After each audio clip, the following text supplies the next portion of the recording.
여러분 혹시 이번 달 월급 명세에서 유심히 보셨습니까? 소득이 높은 편이라면 국민연금으로 빠져나간 돈이 지난달보다 늘어 있을 겁니다.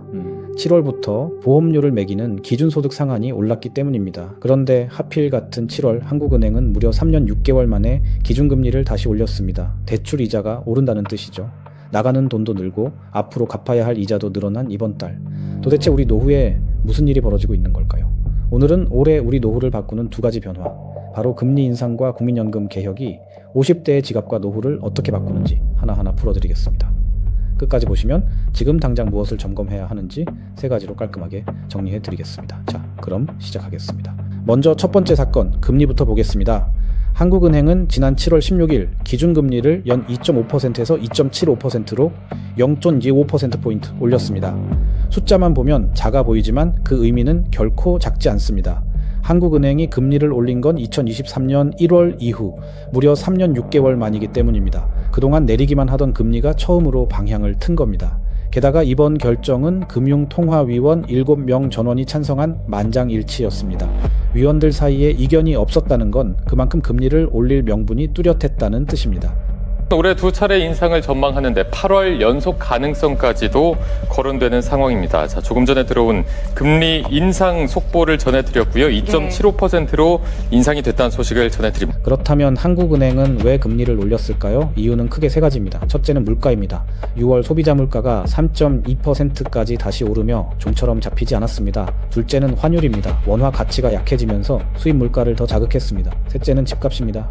부동산 시장이 다시 들썩이자 이를 누르기 위한 카드로 금리를 꺼낸 겁니다. 그런데 여기서 가장 중요한 대목이 있습니다. 이번 결정이 금통위원 7명 만장일치였다는 점 때문에 시장에서는 이번 한 번으로 끝나지 않을 수 있다라는 관측이 나옵니다. 연말 기준금리가 3%에 이를 수 있다는 전망도 있습니다. 그래서 지금부터가 더 중요합니다. 그렇다면 금리는 앞으로 어디까지 오를까요? 시장에서는 8월에 곧바로 한 번 더 올릴 수 있다는 관측과 10월쯤 추가 인상이 있을 거라는 관측이 함께 나옵니다. 한 증권사는 연말 기준금리가 3%에 이를 수 있다라고 내다봤습니다. 물론 이건 어디까지나 전망일 뿐 확정된 것은 아닙니다. 다만 방향만큼은 분명합니다. 내려가는 국면이 아니라 올라가는 국면이라는 것입니다. 그래서 지금 대출을 가지고 계신 분이라면 판단의 기준이 하나 생깁니다.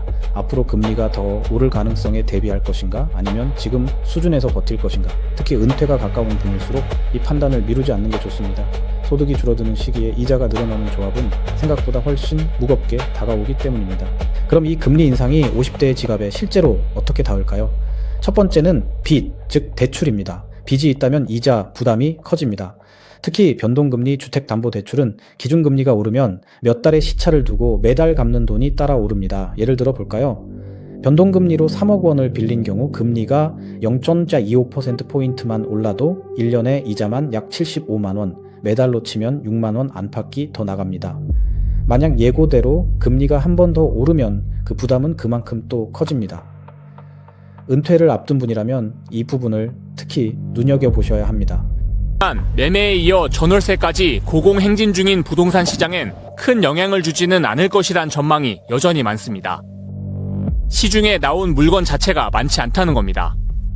두 번째는 정반대의 이야기입니다. 금리가 오르면 예금과 적금은 매력이 살아납니다. 그동안 금리가 너무 낮아 은행에 돈을 넣어둘 이유가 없다라고 느끼셨을 겁니다. 그런데 이제 상황이 달라집니다. 금리가 오르면 은행들도 예금 금리를 올려 서로 경쟁하기 때문입니다. 목돈을 예금이나 안전한 채권에 묶어두는 전략의 값어치가 다시 커지는 국면입니다. 특히 노후 자금은 크게 불리는 것보다 안정적으로 지키는 것이 먼저입니다. 오른 금리를 활용해 이자를 꼬박꼬박 받는 구조를 만들어두면 시장이 흔들려도 버틸 힘이 생깁니다. 세 번째는 부동산과 주식입니다. 6월 집값은 여전히 올랐지만 금리가 오르면 대출을 끼고 산 부동산은 이자 부담이 함께 커집니다. 주식도 마찬가지입니다. 빚을 내서 투자하는 이른바 레버리지 투자는 금리가 오를수록 위험이 커집니다. 지금 무리하게 빚을 내굴리고 있는 자산이 있다면 다시 한번 점검해야 할 시점입니다. 자, 여기까지가 첫 번째 사건인 금리였습니다.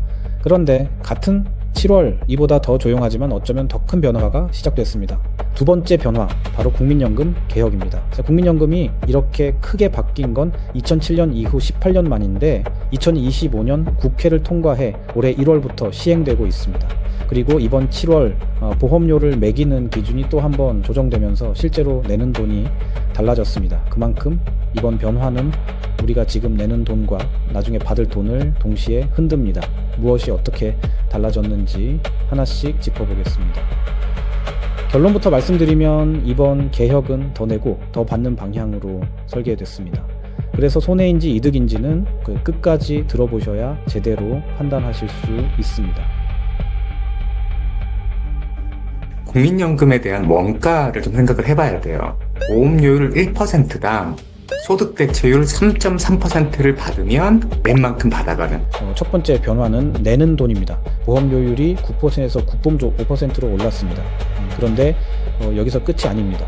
앞으로 매년 0.5%포인트씩 꾸준히 올라 2033년에는 13%에 이르게 됩니다. 또 하나, 보험료를 매기는 기준소득의 상한도 월 637만 원에서 659만 원으로 올랐습니다. 소득이 높은 분일수록 더 나에게 되는 구조입니다. 상한에 해당하는 가입자라면 월 보험료가 62만 원 수준까지 올라갑니다. 이번 상한 조정으로 늘어나는 보험료는 월 2만 900원이고 직장에 다니는 분은 회사와 절반씩 나눠내기 때문에 본인 부담 증가분은 매달 1만 원 남짓입니다. 그럼 더 내기만 하는 걸까요? 그렇지 않습니다. 두 번째 변화는 받는 돈입니다. 소득 대체율. 그러니까 은퇴하기 전 소득과 비교해 연금으로 얼마나 받는지를 나타내는 비율이 47.5%에서 43%로 올랐습니다. 원래는 40%까지 계속 내려갈 예정이었는데 그 하락을 멈추고 오히려 끌어올린 겁니다. 한마디로 더 내는 대신 더 받는 구조로 바뀐 것이죠. 여기에 더해 이번 개혁에는 국가가 연금 지급을 보장한다는 내용이 법에 명문화됐습니다. 연금이 고갈되면 못 받는 것 아니냐는 오랜 불안에 국가가 문서로 답을 준 셈입니다. 어려운 것이 아니냐. 인구 고령화나 저성장 경제의 어떤 돌입을 고려했을 때 소득 대체율은 현행을 유지하는 정도. 두 번째 안은 노후의 소득 보장을 단 투자자 입장에서 한 가지는 꼭 짚어야 합니다. 국민연금이 7월부터 새로운 자산 배분 기준을 적용하기 시작했습니다. 그 결과 그동안 많이 담아두었던 국내 주식을 파는 압력이 커졌습니다. 쉽게 말해 우리 노후를 책임질 거대한 기금이 돈을 굴리는 방향 자체가 바뀌고 있다는 뜻입니다. 이건 내 연금은 물론이고 국내 주식 시장 전체에도 영향을 주는 변화라 눈여겨봐야 합니다. 자, 이제 두 사건을 겹쳐보겠습니다. 한쪽에서는 금리가 오르고 다른 쪽에서는 연금을 더 내고 더 받게 됐습니다. 지금 내 지갑에서 나가는 돈은 분명히 늘었고 앞으로 받을 돈의 구조도 바뀐 겁니다. 그래서 50대라면 지금 반드시 세 가지를 점검해야 합니다. 첫째, 빚부터 봅니다. 금리 상승기에는 변동금리 비중이 큰 대출이 가장 먼저 타격을 받습니다. 여유가 있다면 원금을 조금이라도 줄이고 고정금리로 갈아타는 것도 검토하세요. 특히 은퇴 후 소득이 줄어든 상태에서 이자가 오르는 조합이 가장 위험하니 은퇴 전에 빚을 최대한 가볍게 만들어 두는 것이 방어의 첫걸음입니다. 둘째, 안전자산을 다시 배치합니다. 예금 금리가 오른 지금은 무리한 고위험 투자보다 예금과 채권의 비중을 다시 살펴볼 시점입니다. 노후 자금은 버는 것보다 지키는 것이 먼저라는 점 다시 한번 강조드립니다. 셋째, 연금을 전략적으로 활용합니다. 더 받는 구조로 바뀐 만큼 받는 시기를 늦추는 연기연금이나 추가 납입이 유리해질 수 있습니다. 국민연금은 받는 시점을 늦추면 매년 연금액이 일정 비율씩 늘어나기 때문입니다. 당장 급하지 않다면 몇 년 늦춰서 더 많이 받는 선택지도 충분히 고려해 볼만 합니다. 본인 상황에 맞는 계산은 국민연금공단 상담을 통해 꼭 확인해 보시기 바랍니다. 연기연금 조금 더 구체적으로 말씀드리겠습니다. 국민연금은 받는 시기를 최대 5년까지 미룰 수 있습니다. 그리고 1년 미룰 때마다 연금액이 7.2%씩 늘어납니다. 5년을 꽉 채워 미루면 36%가 더 붙습니다. 매달 100만 원 받을 분이라면 136만 원으로 올라간다는 뜻입니다. 다만 조건이 있습니다.